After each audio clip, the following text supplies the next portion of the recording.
pictures coming in from the King George Hospital in Visakhapatnam, where Jagan Mohan Reddy, the Chief Minister, has reached there. He's interacting with the people, the health officials, and also the patients who have been affected because of this gas leak. The number has gone up to one more, from 8 to 9. That is the casualties that have been reported so far. And LG Chemicals has also issued a statement. They are saying that the situation for now is under control and they're exploring all ways to provide speedy treatment to those who suffer from inhaling the leaked gas. Their investigation that the extent of the damage that has been caused and the exact cause of the leak and the deaths that have occurred. Now, Visakhapatnam District Medical and the Health Officer is also there. 9 people, he has confirmed, that have died because of the gas leak, and there are around 300 others been evacuated, and a medical treatment is going on. We'll hear more details shortly. Soon after that, this morning, Honorable Prime Minister chaired a meeting of the National Disaster Management Authority, which he is the chairperson of. He took stock of the situation on the ground, as well as the response that has happened so far and the response that is required from across the board. Although it is a chemical disaster, the response requires expertise on chemical side, expertise on chemical management side, as well as expertise on the medical side, expertise on evacuations and so on. So what should be the across the board response is something that Honorable Prime Minister took stock of. Right after that, the National Crisis Management Committee met in the chair of Cabinet Secretary and designed specific steps that we need to take to contain the effect. First of all, to ensure the safety of people who've been affected, but also to manage the emergency on the ground. The NDRF team, as most of you know, all NDRF teams have a minimum capacity to deal with chemical, biological, radiological, and nuclear accidents. So CBRN teams of NDRF are deployed very quickly to support the local government as well as the state government. They have assisted with the evacuation of communities in the immediate vicinity. The DG NDRF will shortly talk about it. In addition to that, the central government is mobilizing specialized CBRN teams from Pune, where we have the core capacity on CBRN of NDRF located, and fly them onto the site to see what is the kind of technical support that can be provided to the plant, to the state authorities, to the local authorities as well. We are also mobilizing from the central government specialized technical support to assist the medical practitioners in the area who may not have dealt with this kind of chemical emergency. How do you deal with people who have exposed from the medical perspective? So basically, this is a quick overview. With that, I turn over to DG NDRF, Mr. S.N. Pradhan, to talk about the NDRF response. Thank you. Thank you. The National Disaster Response Force, as you all know, is the first responder, the federal first responder for any kind of disaster. This was a chemical gas leak, and the incident happened, as per report, at around 2:30 a.m. in the night, previous night. Initially, the people were affected in terms of throat irritation, skin irritation, and some toxic gas smell. So the local villagers tried to contact the local administration and the local police station, and the initial movement was from the local police station, the local civic administration, and the fire services. Around 5:30 or 5:45, the local NDRF unit, which is stationed in Visakhapatnam, which is called the Regional Response Center Unit, RRC unit, was informed. And the RRC unit immediately rushed and was there within half an hour. And after that, they helped in 2 ways. The first was for neutralizing the situation inside the polymers, LG polymer factory itself. And the second is for the evacuation of the villagers near the factory site, which is the abutting village of Venkatapuram. So about 200 to 250 families were evacuated, and door-to-door search was done by the NDRF. As you all know that the NDRF is, as the member Mr. Kamal Kushore said, NDRF is equipped with experts who handle chemical disasters. So this team also had experts, and those were suited up in the chemical resistant suits as well as oxygen cylinders, and they went into the premises and also door to door to recover people who may be stranded. There were some people who were unconscious or semi-conscious. There were people who were not able to move. There were children, there were women, there were people who are elders. All of them were helped, and in the process more than 500 persons were evacuated from that area. The NDRF also has stayed back and will stay back. The unit will stay back in that area till we are absolutely sure that situation is absolutely under control. As things stand, the reported death toll as reported by the Andhra Pradesh authorities there is 9 dead, and there are some people who are critical, but there are most of the people who have been given first aid and relative treatment, and they are generally fine. The NDRF on its part will continue to be on the site, as I said, and it will assist the local administration till it is required. So I underline, till it is required. Additionally, as hinted by the member, an expert team of NDRF will be flying in from Pune into Visakhapatnam. Now let me explain about this team. As I must explain that NDRF has specialized teams all across India, and some teams are more specialized than others. The chemical, biological, radiological and nuclear team, specialized team, happens to be in the 5th Battalion Pune of NDRF, CBRN team. So this is a chemical disaster, and that's why the commandant, Mr. Anupam Srivastav, and his team of 4 personnel will be flying in from Pune to assess the situation on ground and to give any assistance that is required. So as of now, things are under control. I would say that the leakage situation is much better now, in the sense that the silo that was leaking is now down to minimal, and there is hardly any leakage there. But as I say that, I also underline that we will be there till that leakage is totally plugged, and other measures to neutralize the entire chemical situation there is also being taken. So overall, the situation is under control, and I think overall, we can say that now it is a question of rehabilitation and treatment of the people who have been affected. That's all from the NDRF. From AIMS, Dr. Kuleja, please. नमस्कार.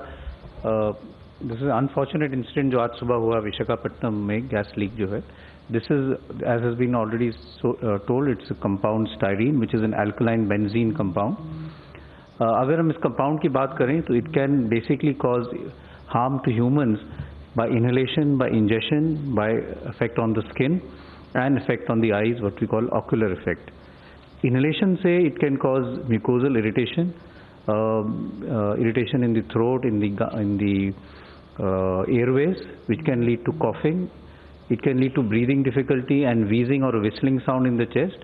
And if the inhalation is at a higher level, it can lead to breathlessness and respiratory distress. The absorption of this compound can also lead to what we call CNS depression. That is, affects the brain, leading to headache, nausea, vomiting, weakness, fatigue, unsteadiness of gait. People get unsteady and have difficulty in walking, and sometimes fall because of that. In high exposure, it can lead to coma, pulmonary edema, and sometimes even lead to irregular heartbeat.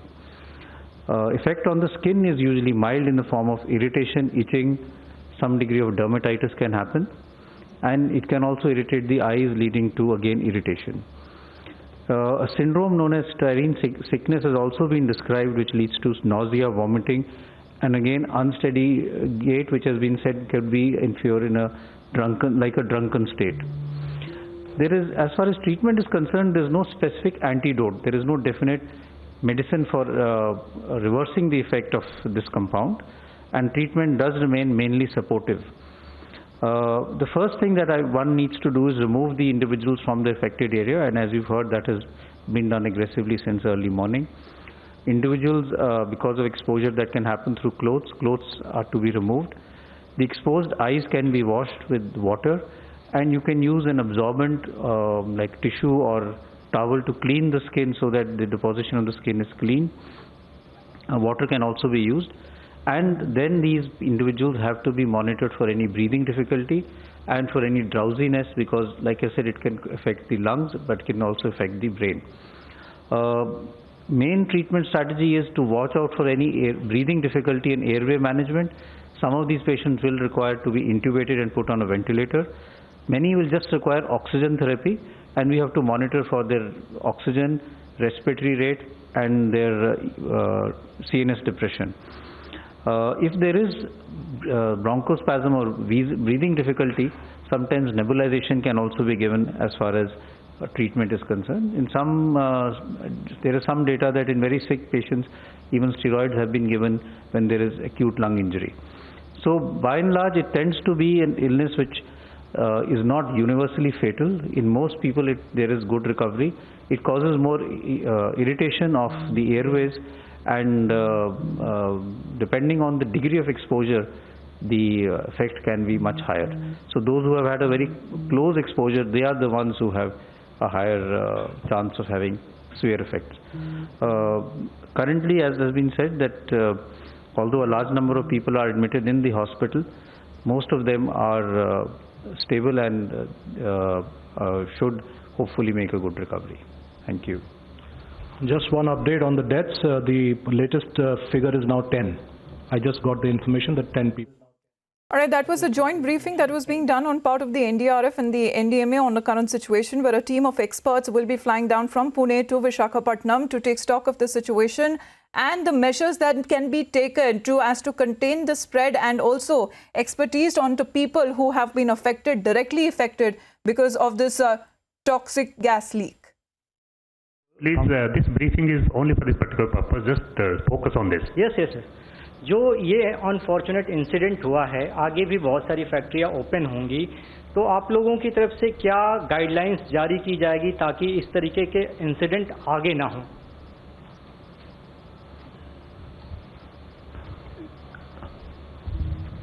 On the chemical, biological, radiological, nuclear, CBRN safety, there are detailed guidelines put out by the National Disaster Management Authority.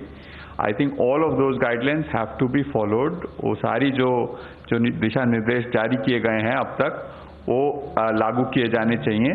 उसमें कोई नया बदलाव करने की ज़रूरत नहीं है.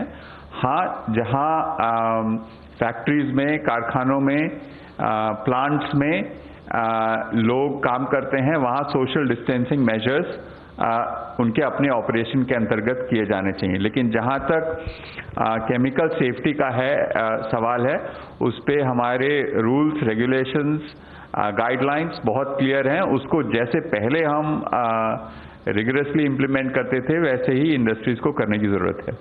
14.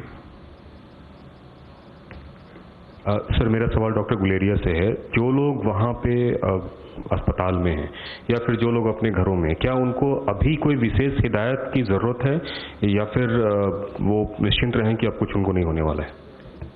तो जो लोग वहाँ पे हैं, उनको तो वहाँ से विलेजेस को इवैक्यूएट कर दिया गया है और उनको मॉनिटर किया जा रहा है कि उनको जैसे मैंने कहा, 2 मेन इफेक्ट्स है, रेस्पिरेटरी और CNS, उसके कोई असर तो नहीं है.